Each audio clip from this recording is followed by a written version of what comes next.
Hello everyone, welcome to career information. Bharat electronics limited के under जो recruitment निकला है ट्रेनी और प्रोजेक्ट इंजीनियर पोस्ट के लिए, ये जो पोस्ट है ये पंचकुला यूनिट में आता है जो हरियाणा में है। ओके, उसके बाद में इसका क्वालिफिकेशन क्राइटेरिया क्या है, कौन से ब्रांच के लोग अप्लाई कर सकते हैं, कितने वैकेंसीज है, कैसा सिलेक्शन प्रोसेस होगा, ऑनलाइन एप्लीकेशन के लिए कौन से डॉक्यूमेंट्स आपको यहाँ पे चाहिए, वो सारी चीज़ें मैं आपको इस वीडियो में बताऊंगा। सबसे पहले चलते हैं अप्लाई ऑनलाइन। तो लिंक मैंने आपको डिस्क्रिप्शन में प्रोवाइड कर दिया है, ये है उसका डैशबोर्ड जहाँ से आपको रजिस्ट्रेशन करना है। दो पोस्ट है, ट्रेनी इंजीनियर 1 और प्रोजेक्ट इंजीनियर 1। फिलहाल तो ये बताऊंगा, एक पोस्ट जो है वो एक्सपीरियंस बेसिस पे, एक पोस्ट जो है वो आपकी फ्रेशर बेसिस पे है। बाकी मेन नोटिफिकेशन में हम लोग चेक करेंगे कि कैसे कैसे इसके वैकेंसीज है। ओके, तो ये है रजिस्ट्रेशन का लिंक, मैंने आपको प्रोवाइड कर दिया है डिस्क्रिप्शन में। बाकी जो भी चीज़ें हैं अप्लाई ऑनलाइन की, वो सारी चीज़ें आपको मैं मेन नोटिफिकेशन के टाइम पे बताऊंगा। तो जैसे आपको बताया मैंने कि दो पोस्ट है। पहली जो है ट्रेनिंग इंजीनियर, ये फ्रेशर्स के लिए पोस्ट है, जहाँ पे 25 साल भी एज होगा तो भी चलेगा। बाकी कैटेगरी के हिसाब से आपके ऐड हो जाएंगे, आपको जो भी रिलैक्सेशन होगा। तो टोटल 55 वैकेंसी है, दो पोस्ट, दो अलग ब्रांच के लिए जगह है। इलेक्ट्रॉनिक्स के लिए 33, मैकेनिकल के लिए 22। यहाँ पे आपका 3 साल का ये कॉन्ट्रैक्ट रहेगा, लेकिन इनिशियली जो रहेगा वो कितने साल का रहेगा वो भी उन्होंने आगे बताया है। तो पहले साल में आपको 25,000, दूसरी साल में 28, थर्ड ईयर में आपको 31,000 मिलेगा। उसके बाद में सेकंड जो पोस्ट है ये एक्सपीरियंस बेस है। इसमें आपका 2 साल का एक्सपीरियंस चाहिए। प्रोजेक्ट इंजीनियर 1 के लिए 28 आपका एज होना चाहिए। 33 टोटल वैकेंसी है। इलेक्ट्रॉनिक्स के लिए 16, मैकेनिकल के लिए 17। उसके बाद में ये 4 साल का रहेगा। फर्स्ट ईयर आपका 35, सेकेंड ईयर 40, थर्ड ईयर आपका 45 और फोर्थ ईयर आपका 50,000 तक रिम्यूनेशन आपको मिलेगा।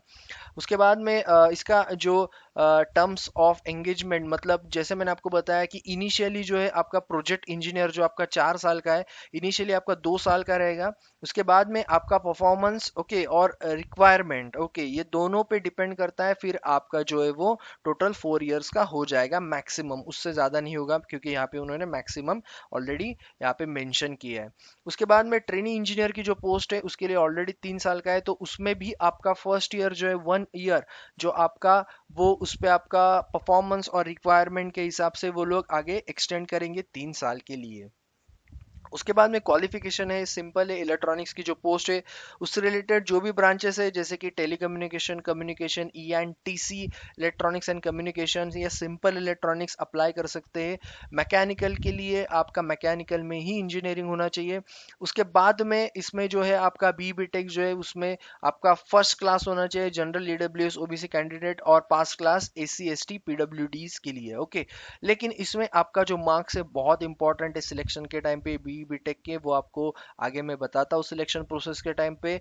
उससे पहले आपका पोस्ट क्वालिफिकेशन एक्सपीरियंस, तो ट्रेनी इंजीनियर 1 के लिए कोई भी आपका एक्सपीरियंस जरूरी नहीं, आप फ्रेशर अप्लाई कर सकते हो। लेकिन एक चीज उन्होंने यहाँ पे बताई है, candidates who are currently still pursuing engineering degree और हैविंग बैकलॉग, वो लोग अप्लाई नहीं कर सकते, क्योंकि आपको ज्वाइनिंग के टाइम पे क्या चाहिए, प्रोविजनल डिग्री सर्टिफिकेट या फिर इंजीनियरिंग डिग्री सर्टिफिकेट। तो fresher should have completed 8 semester.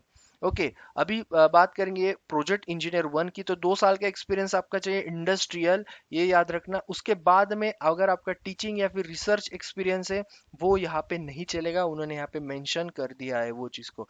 Okay, उसके बाद में सिलेक्शन प्रोसीजर, जैसे मैंने आपको बताया कि इसका जो सिलेक्शन प्रोसीजर है उसमें आपका बी बीटेक का मार्क्स बहुत ज़्यादा मैटर करता है, क्योंकि 75% आपका वेटेज जाता है बी बीटेक के एग्रीगेट मार्क्स को। ओके, तो यस, जिसके ज़्यादा मार्क्स उसके चांसेस ज़्यादा है। उसके बाद में पोस्ट क्वालिफिकेशन की बात करें, तो इसमें जो पहला पोस्ट है, खैर उसमें तो एक्सपीरियंस नहीं चाहिए, लेकिन जो टू आपका सेकंड है वहाँ पे अगर 2.5 marks will be allocated for the minimum experience stipulated for the post, 1.25 marks will be allocated, yes, allocated for every additional experience 6 month subject to 10th to maximum 10 marks. Okay, तो आपको मतलब 100 में से तो 10 मार्क के लिए आपका experience रहेगा। ओके, जैसा आपका एक्सपीरियंस, अगर आप पहले पोस्ट के लिए भी अप्लाई कर रहे हो तो अगर आपका उतना एक्सपीरियंस है तो आप यहाँ पे आपके ज़्यादा मार्क्स मिलेंगे। तो 10 मार्क का वो रहेगा। लेकिन मैक्सिमम वेटेज जो है आपका जाता है बी बीटेक, और बचे जो आपके मार्क्स है 15% वो होंगे आपके इंटरव्यू। तो अगर आपका 75% में आप ज़्यादा स्कोर आपका हो जाता है जो आपके बी बीटेक के परसेंटेज है उसके हिसाब से, तो आपका होने के चांसेस वैसे भी ज़्यादा है, और प्लस एक्सपीरियंस है तो और भी ज़्यादा है। Okay, so candidates will be shortlisted in order of merit based on the marks obtained B BTech.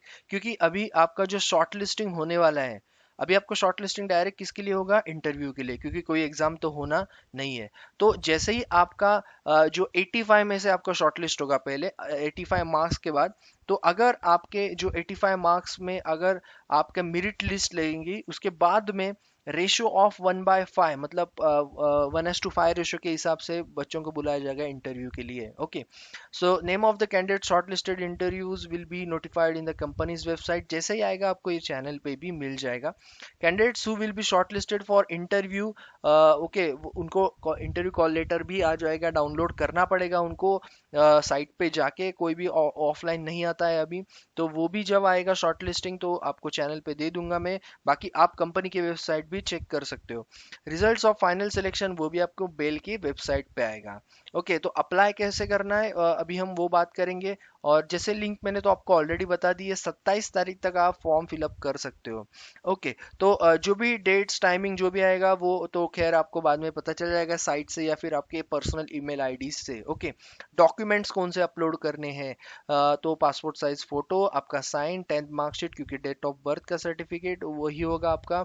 All certificates जो भी एजुकेशन क्वालिफिकेशन, क्योंकि यहाँ पे बहुत ज़रूरी है, आपका एग्रीगेट उसी बेसिस पे कैलकुलेट होने वाला है और आपको तभी शॉर्टलिस्ट किया जाएगा, एक चीज़ ये याद रखना। उसके बाद में जो आपका नेक्स्ट जो है B BTech degree certificate, all semester marksheet तो खैर बता दिया है। आपका S C S T, EWS, OBC जो कैटेगरी है, नॉन क्रिमिनल वगैरह जो भी होंगे आप वो लगाओ।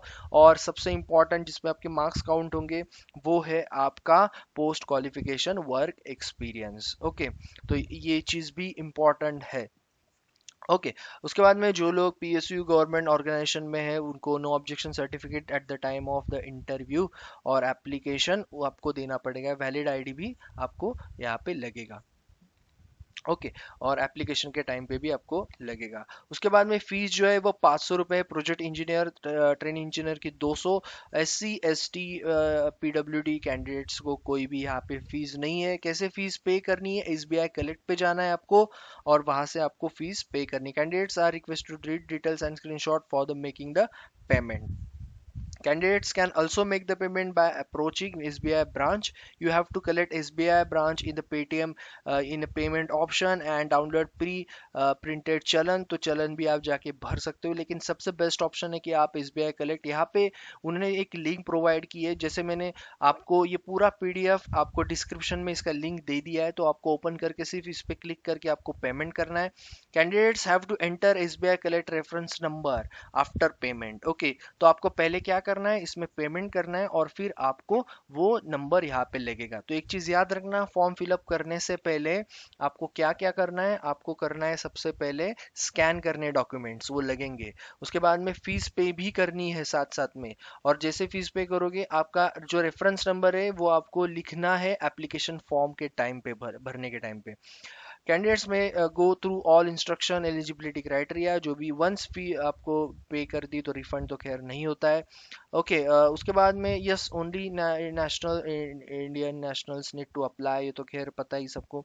The post indicated above may vary based on the actual requirement, तो खैर ये सारी रिक्वायरमेंट की बातें तो ये चेंज हो सकता है, कम चांसेस है लेकिन हो सकता है। Screening selection will be based on the details provided by the candidates, तो याद से अच्छे से प्रोवाइड करना, वरना आपका थोड़ा भी इधर उधर हुआ तो पॉइंट आपका कैंडिडेचर वो कैंसिल हो सकता है।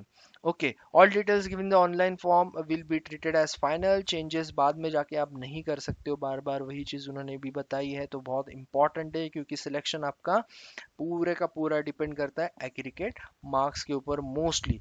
Note separate communication to any candidate on their non selection at any stage.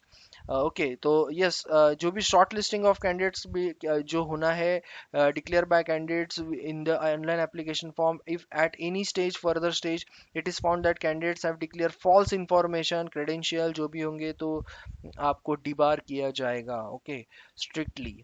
तो ये चीज़ याद रखना। ओके, बाकी सारी चीज़ें जो जो जो इम्पोर्टेंट थी वो मैंने आपको अभी बता दी है। ओके, तो फॉर्म फिलअप आप जाके कर सकते हो। मैंने आपको वहाँ पे दो लिंक प्रोवाइड किए हैं, एक पीडीएफ का लिंक है, एक रजिस्ट्रेशन ऑनलाइन का लिंक है, तो जाके आप पे करो। पहले तो ये ओपन करके, पीडीएफ ओपन करके लिंक पे क्लिक करके एसबीआई कलेक्ट पे फीस भरो, बाद में जाके आपको रजिस्ट्रेशन लिंक भी मैंने दे दी है, तो आप वहाँ से फॉर्म फिलअप कर सकते हो। ओके, तो बाकी जो भी नोटिफिकेशन आएंगे गवर्नमेंट प्राइवेट सेक्टर के, आपको यही चैनल पे रेगुलरली मिल जाएंगे। So thank you all and all the best.